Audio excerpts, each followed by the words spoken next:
So guys, target steno के लिए special series जो आपकी चल रही थी, ये दिवाली की वजह से वीडियो नहीं दे पाया, उसके लिए माफ़ी चाहूँगा। लेकिन यहाँ उसका आज डे 8 इंपॉर्टेंट क्वेश्चंस की कुछ सीरीज मैं आपको करवा रहा हूँ। आप सारी वीडियोस देख लीजिएगा प्लेलिस्ट में जाकर के। बाकी वीडियोस आपको लगातार मिलती रहेंगी। आप लोग लगातार देखते रहिएगा चैनल को और जुड़े रहिएगा हमसे। तो यहाँ आज मैं आपको फिर से कुछ इंपॉर्टेंट क्वेश्चंस करवाने वाला हूँ जो आपके एग्ज़ाम्स के पॉइंट ऑफ व्यू से बहुत इंपॉर्टेंट हैं, बहुत ज़्यादा। चलिए चलते हैं क्वेश्चन की तरफ। क्या कह रहा है क्वेश्चन में वो।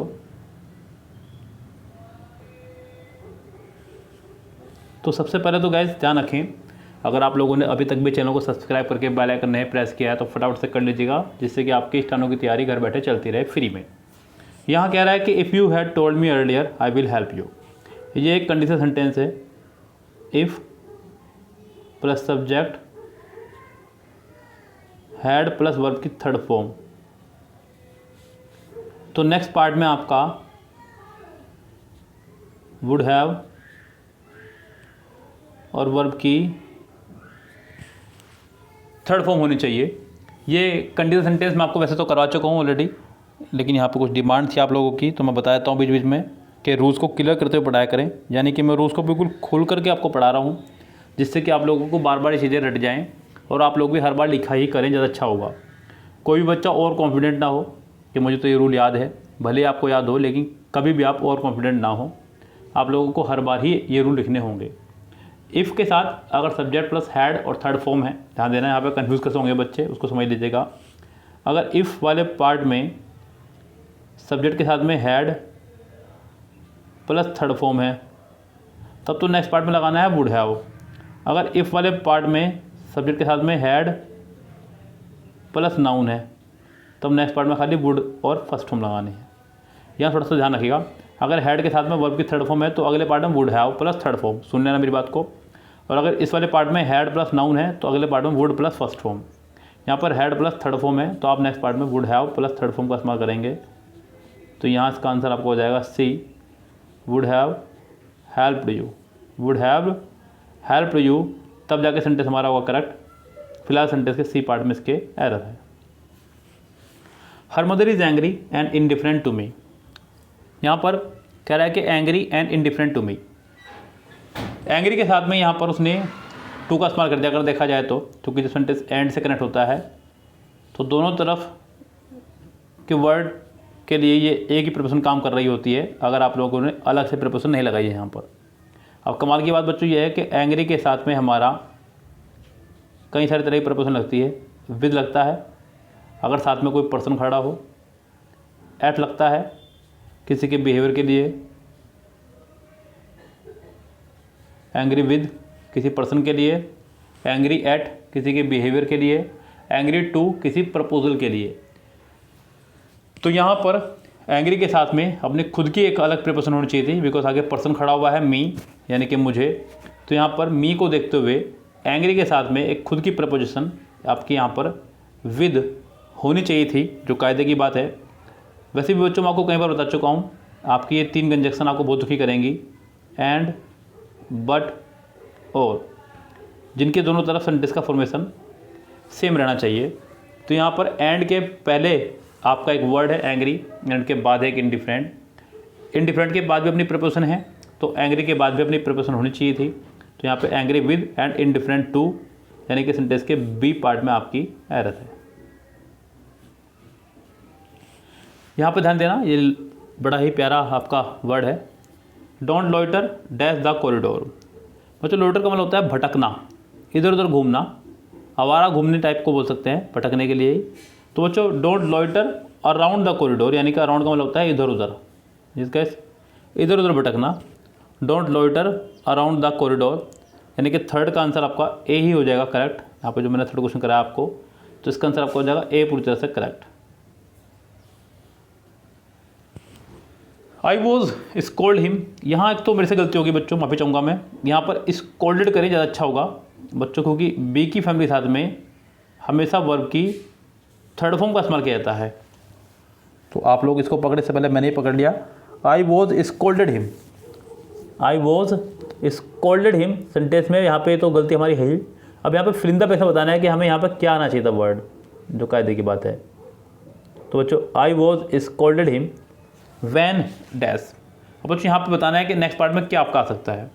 When he will come, when he comes, when he would come, when he had come. तो यहाँ फिलहाल सेंटेंस की अगर मैं बात करूँ तो सेंटेंस चल रहा है पास्ट में। इस पास्ट को देखते हैं फिलहाल आप यहाँ पर सी इसका आंसर लगा सकते हैं। वैसे ये सेंटेंस अगर आप चाहें तो कुछ इस तरह भी ठीक हो सकता था। आप वॉज की जगह अगर यहाँ पे विल लगा दें, I will scold him, I will scold him, मैं उसे डांटूंगा, व्हेन ही कम्स। आप यहाँ पे इसका बी आंसर लगा सकते हैं। यानी कि अगर आप यहाँ पे वॉज लगा दे रहे हैं तो स्कोल्ड करेंगे, अब मेरे से मिस्टेक है तब वुड, और अगर आप यहाँ पे वॉज हटा करके विल लगा देंगे तो he comes.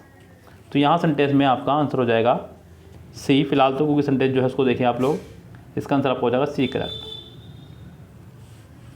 Bye rescuing the child from fire the local resident added another feather to his cap. ये सेंटेंस इंप्रूवमेंट में भले ही सेंटेंस दे दिया है, लेकिन ये एक इडियमेटिक सेंटेंस है बच्चों। इडियमेटिक मतलब एक इडियम्स को इसके अंदर ला दिया गया सेंटेंस के अंदर और फिर इसको इम्प्रूव करना है। बच्चों ये एक इडियम है, add another feather to his cap का मतलब होता है कोई उपलब्धि हासिल करना, कोई बहुत बड़ी उपलब्धि हासिल करना, बहुत ही बड़ी, जिसकी आपने उम्मीद भी ना की थी। तो यहाँ पे आपको बताना है कि इसका प्रॉपर आंसर क्या होगा। तो यहाँ पे मेड अ सिग्निफिकेंट अचीवमेंट, बहुत शानदार अचीवमेंट ग्रहण करना, was gifted with precious things, बड़ा कीमती गिफ्ट प्राप्त करना, वॉज क्राउंड एंड रिवार्डेड, जी नहीं। तो इसका आंसर आपका हो जाएगा ए ही पूरी तरह से करेक्ट।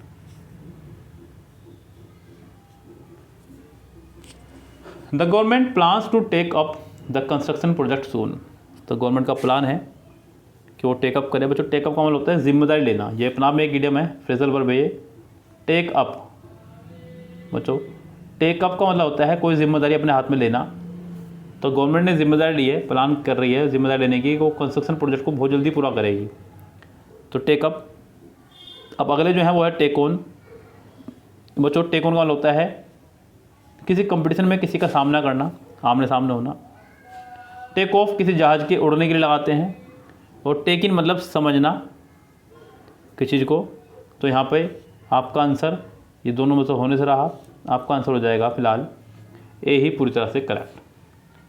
यहाँ आपके लिए बच्चों मैंने एक क्लोज टेस्ट भी रखा है, इसमें उसको देखते हैं हम लोग क्लोज टेस्ट क्या कह रहा है।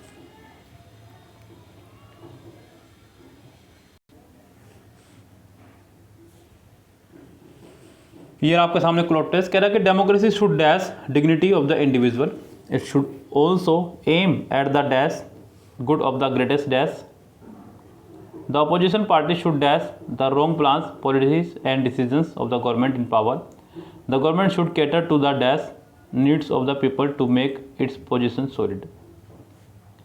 डेमोक्रेसी यानी कि लोकतंत्र, should dash, should dash dignity of the individual, should build. बच्चों शुड के साथ में तो बिल्ड वैसे भी नहीं आ सकता है, क्योंकि बिल्ड आपकी थर्ड फॉर्म है, इसलिए इससे बाहर हुआ। शुड इंश्योर मतलब यकीन दिलाना, किसी चीज़ को विश्वास दिलाना, शुड इंश्योर। शुड कीप या शुड सपोर्ट। तो यहाँ फिलहाल आपका आंसर हो जाएगा should ensure. Democracy should ensure dignity of the individual, it should also aim at the dash, it should also aim at the dash. अब बच्चों यहाँ पे आपको दा तो दिख ही रहा है, एम एट दा। तो बच्चों दा के बाद आपका यहाँ पर सुपरलेटिव डिग्री आनी चाहिए थी, जबकि सारी सुपरलेटिव में ग्रेटेस्ट, स्मॉलेस्ट, लार्जेस्ट, हैवीएस्ट। तो कैसे यहाँ पर ये दोनों एक दूसरे के अपोजिट हैं, ग्रेटेस्ट और स्मॉलेस्ट। तो मैंने आपको हमेशा कहा है कि जब भी दो वर्ड एक दूसरे के अपोजिट हों तो उन्हीं में से कोई एक आंसर होगा। तो यहाँ पर आपका स्मॉलेस्ट तो होने से रहा, क्योंकि सेंटेंस पॉजिटिव वे में चल रहा है, तो आप इसको आंसर लगा देंगे a correct, greatest. At the greatest good of the, आगे फिर से ग्रेटेस्ट आ रहा है, अब ये चेक करना होगा कि हमारा ये ग्रेटेस्ट बिल्कुल सही है। It should also aim at the greatest good of the greatest dash, बिल्कुल सही है बच्चों, of the greatest people, greatest digit, greatest number, greatest individual. तो गैस यहाँ पे ग्रेटेस्ट नंबर के लिए इस्तेमाल हो रहा है, और एक ग्रेटेस्ट नंबर का मतलब यहाँ पर लोगों से ही है। यस, ऐसा क्यों बच्चों यहाँ पे, क्योंकि शुरुआत वाले में ही उसने कह दिया है democracy should ensure dignity of the individual. तो डिग्निटी का मतलब यहाँ पे महान लोगों से ही है, उन्हीं महान लोगों को रिप्रेजेंट करने के लिए यहाँ पर आपका नंबर आ रहा है of the greatest number. The opposition party should dash, जो अपोजिशन पार्टी हैं शुड डैश उन्हें होना चाहिए, रिलाई ऑन भरोसा करना चाहिए, अगेंस्ट विरोधी, सपोर्ट या अपोज। बच्चों अपोज मतलब किसी चीज़ के खिलाफ अपना रोष जताना, विरोध जताना। The opposition party should oppose on the wrong plans, policies and decision of the government in power, यानी कि जो गवर्नमेंट पावर में है उनके अगर कोई प्लान रॉन्ग है, गलत प्लान है, तो उसके खिलाफ उन्हें को रोष जताना चाहिए, आवाज़ उठानी चाहिए, ये कहना चाह रहा है। The government should cater to the dash needs of the people to make its position solid. The government should cater genuine, mere, emotional या लग्जरीज। तो गाइस यहाँ पे government should cater to the genuine needs, यानी कि कोई असली सच्चाई उसके अंदर, कोई झूठ माट ना हो। मेयर मतलब मात्र, और इमोशनल लग्जरीज का तो यहाँ का मतलब नहीं बैठता है। तो यहाँ पे आपका आंसर हो जाएगा ए पूरी तरह से करेक्ट। इसी तरह से आप लोग भी प्रैक्टिस करते रहें घर पे। मैं आपको हमेशा बोल रहा हूँ बच्चों के पैसेज करना ना छोड़ें। ये जो कंप्रीहेंशन पैसेज यानी कि रीडिंग कंप्रीहेंशन आरसी जो आप लोगों की है, इसे करना बिल्कुल ना छोड़ें आप लोग। अगर आप लोग इसे करना छोड़ देंगे तो आपका स्कोर डाउन हो सकता है। आरसी में सबसे ज़्यादा नंबर आपके आ सकते हैं, और फ्री के नंबर हैं, मैं ये भी कहूँगा बिल्कुल फ्री के ही हैं। हाँ जी बिल्कुल, आपको मेहनत बिल्कुल नहीं करनी उसके अंदर, ज़रा सी मेहनत पे आपको मार्क्स मिल जाते हैं उसमें। तो अपनी मेहनत में लगे रहिएगा, तैयारी करते रहिएगा, सिलेक्शन आपके हाथों में होगा। घबराने से कुछ नहीं होगा, सिर्फ पढ़ने से होगा जो भी होगा। All the best for exams, good bye.